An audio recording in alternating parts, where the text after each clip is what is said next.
ప్రముఖ దర్శకుడు ఆనంద్ ఎల్. రాయ్ తెరకెక్కించిన తాజా చిత్రం తేరే ఇష్క్ మే. ధనుష్, కృతి సనన్ జంటగా రూపొందిన ఈ చిత్రం ప్రమోషనల్ కంటెంట్ మంచి అంచనాలను పెంచింది. ముఖ్యంగా రెహమాన్ సంగీతం ఈ సినిమాని ఎక్కడికో తీసుకెళ్లిపోయింది. మరి సినిమాగా తేరే ఇష్క్ మే ఏ మేరకు అలరించగలిగింది అనేది చూద్దాం. కథ నో అనే పదాన్ని సైతం యాక్సెప్ట్ చేయలేని ఓ సగటు కుర్రాడు శంకర్. ధనుష్ శంకర్ నో తీసుకోలేడని తెలిసి అతని ప్రేమని యాక్సెప్ట్ చేయలేక, అతడ్ని రిజెక్ట్ చేయలేక నెట్టుకొస్తుంటుంది ముక్తి, కృతి సనన్. ఈ ఇద్దరి ప్రేమ ఎలాంటి స్టేజ్కి చేరుకుంది? ఒకరి ప్రేమను ఒకరు అర్థం చేసుకోగలిగారా?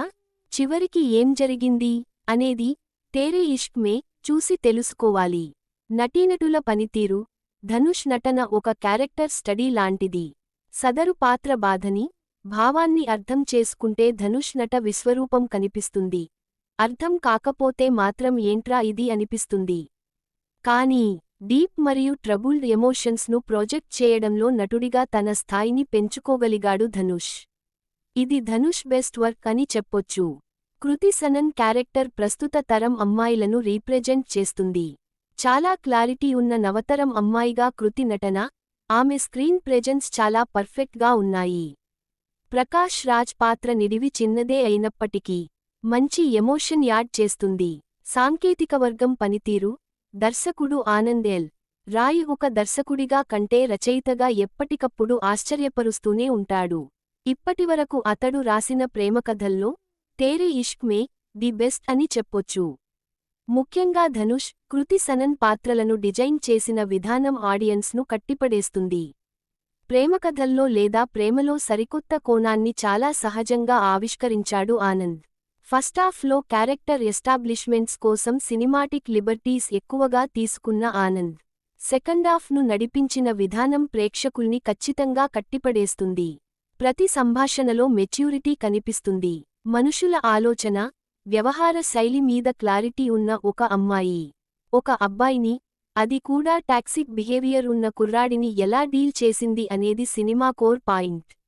ఆ పాయింట్ను డీల్ చేసిన విధానం ఖచ్చితంగా ఆశ్చర్యపరుస్తుంది. పీక్ లెవెల్ ఎమోషన్ ఉంటుంది. డీప్ థాట్స్ ఉన్నాయి. వాటిని బ్యాలెన్స్ చేసిన విధానం హత్తుకుంటుంది.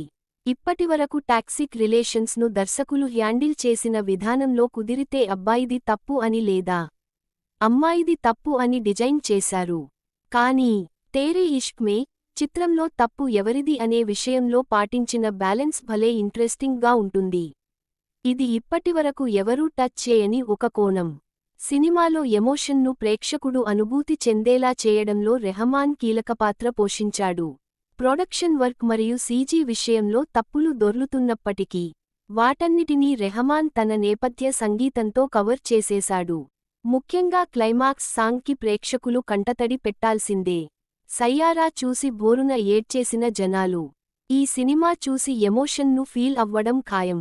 విశ్లేషణ. ధనుష్ లాంటి అల్టిమేట్ యాక్టర్కి ఫ్రీడమ్ ఇచ్చి మంచి క్యారెక్టర్ ఇస్తే ఎన్ని అద్భుతాలు సృష్టించగలదు అనే దానికి తేరే ఇష్క్ మే తాజా ఉదాహరణ.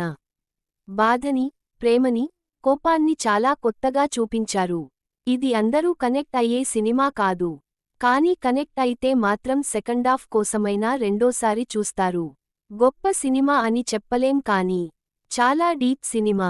ఈ సినిమాలోని ఎమోషన్స్ను సరిగ్గా అర్థం చేసుకోగలిగితే ఒక థీసిస్ చేసినట్లే.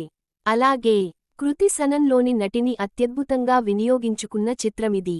ఇక రెహమాన్ సంగీతం నవ్విస్తుంది, ఏడిపిస్తుంది. ఒక భిన్నమైన ప్రేమకథను, ప్రేమలోని ఓ కొత్త కోణాన్ని అనుభూతి చెందడం కోసం తేరే ఇష్క్ మే చూడాల్సిందే. కాకపోతే ఫస్టాఫ్ను మాత్రం కాస్త భరించగలగాలి.